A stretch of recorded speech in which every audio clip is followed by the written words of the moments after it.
Right, we're going to go into sub-intel, which is previously touched on topics indicative or confirming pieces that have been put out previously. Now, Jeffrey Epstein is probably the most mentioned two words on the alt media in the past week, having been arrested, not allegedly, we know way beyond that, for sex trafficking minors in Florida and also New York from 2002 through 2005 is what he's been arrested for. He's been doing it a lot before that and since. Now, he was taken into custody by the FBI on Saturday after landing in New York following an overseas flight. And the arrest comes after the New York Federal Appeals Court ordered last week the release of 2,000 pages of judicial documents which are related to Epstein and his partner Ghislaine Maxwell. And both of them are suspected in taking part, it's not suspected, we already know, in an international sex trafficking operation. Now, people are aware Epstein is a politically well-connected billionaire who for more than a decade has faced allegations of luring underage girls by hiding them to provide massages and then sexually abusing them. Now, his alleged victims, some are as young as 14, as stated by the report. I will tell you, go much lower. And have accused him of using a private jet to transport girls across to such places as his mansion in Palm Beach, Florida, a residence in New York, a private 72-acre Virgin Islands home, sometimes referred to as Orgy Island or Epstein Island. And of course, the Black Book came out this week with a load of names closely connected to Epstein, of which one of them was Trump, Ivanka and Ivana. Now, it also included Bill Clinton, Prince Andrew, who's the second son of Queen Elizabeth. Now, both flew frequently on Epstein's private jet, which was dubbed the Lolita Express.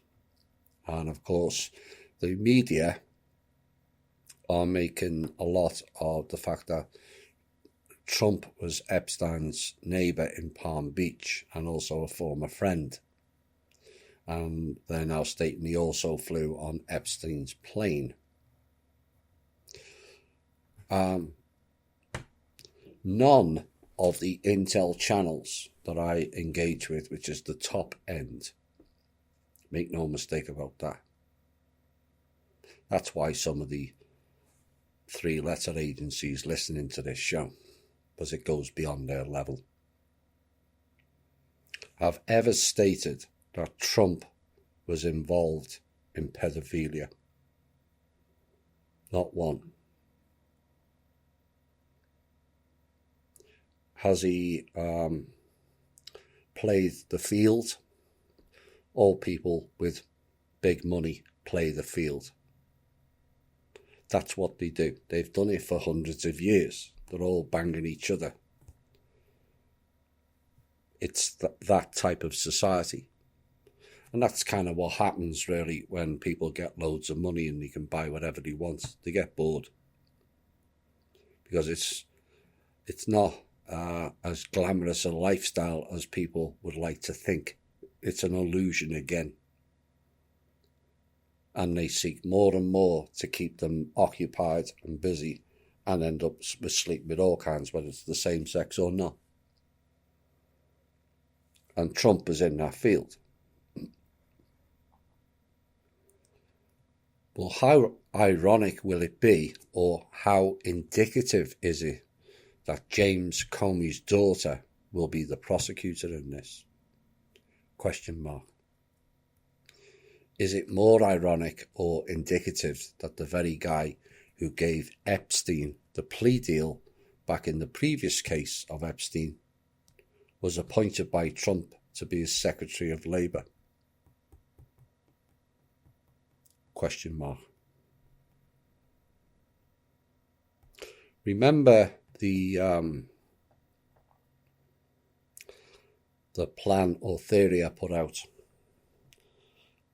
of hire, wait for attention, and then fire? Kind of makes a bit more sense now, doesn't it? Next piece. India and China have now expressed skepticism over Libra's prospects. This is the bollocksy Facebook cryptocurrency, as both of them are now seeking to limit the cryptocurrency trade. Beijing in particular is worried that the US-controlled digital currency might undermine its financial sovereignty. Of course it will. And over 300 million Facebook users and over 400 million WhatsApp users in India will not be able to use Facebook Libra's coin when the cryptocurrency hits the market sometime next year. I wouldn't count on that. Because the government has placed a virtual ban on digital currency trading. Now, the quote was, "The design of the Facebook currency has not been fully explained," according to India's Economic Affairs Secretary Subhash Garg. But whatever it is, it would be a private cryptocurrency. That's not something we have been comfortable with. Perhaps they listen to my show Clowns in Panic, because that's what decentralising means. They're pushing people out where even a lesser few are controlling it. We'll have more on that later. But take note of these sub-intel pieces. They are indicative and read between the lines. President Trump, I got a question on this. Maybe it will part answer. Named his picks to fill 2 influential seats on the Federal Reserve Board of Governors. And the price of gold surged. Now that may be because one of them, Judy Shelton, is a believer in the return of the gold standard, which was abandoned in America back in 1971 under duress. And Shelton is raising eyebrows amongst mainstream economists for her views, which include slashing the Fed's benchmark rate to 0 and pegging the value of the dollar to gold prices. I can hear you all going, you should do. Now, she's not the first Trump pick for the Fed to advocate a return to the gold standard, with his 2 previous failed Fed choices, Stephen Moore and Herman Cain, also advocating for a revival of that policy. And in picking Shelton, Trump is aiming to place a supporter on the Federal Reserve, which he's argued is slowing economic growth and depressing the stock market by keeping interest rates too high.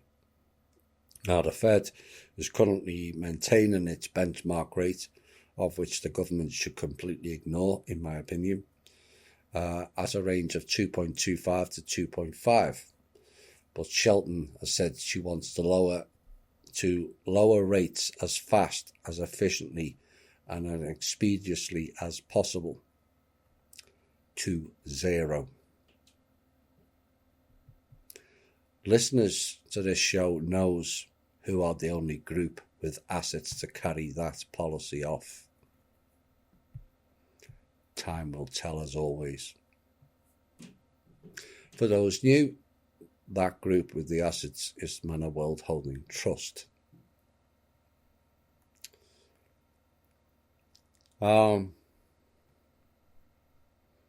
Next piece. Federal prosecutors in Philadelphia have seized a container ship operated by the Mediterranean shipping company weeks after authorities found more than $1 billion worth of cocaine on the vessel in what is one of the largest drug busts in American history. US Customs and Border Protection seized the ship on July the 4th, and the ship is owned by client assets in a maritime strategy offered by JP Morgan. It is also operated by the Switzerland, TikTok-based MSC. JP Morgan declined to comment. Mediterranean Shipping Company did not immediately respond to the email inquiry. Connect the dots. Read between the lines. It's all there. US Federal Reserve Chairman Jerome Powell said on Wednesday that Facebook's plan to build a digital currency called Libra cannot go forward until serious concerns are addressed. Comments that pressured the project and dented the price of the original cryptocurrency Bitcoin. And the strong comments from the most powerful US financial regulator, no they're not, underscored the growing regulatory hurdles facing the proposed cryptocurrency, which has drawn scrutiny from policymakers globally. Now, Libra has raised many concerns regarding privacy, money laundering, consumer protection and financial stability, Powell said during his semi-annual testimony on monetary policy before the House of Representatives Financial Services Committee, and stated, "I don't think the project can go forward without addressing those concerns." The price of Bitcoin fell as much as 7% during Powell's 3 hours of testimony. Mr. Powell again read between the lines. Federal Reserve Chairman Jerome Powell defiantly said yesterday he would not accept being fired by President Donald Trump, who has, as we know, has waged a public pressure campaign on the central bank to lower the interest rates. So you got Powell, like Mnuchin.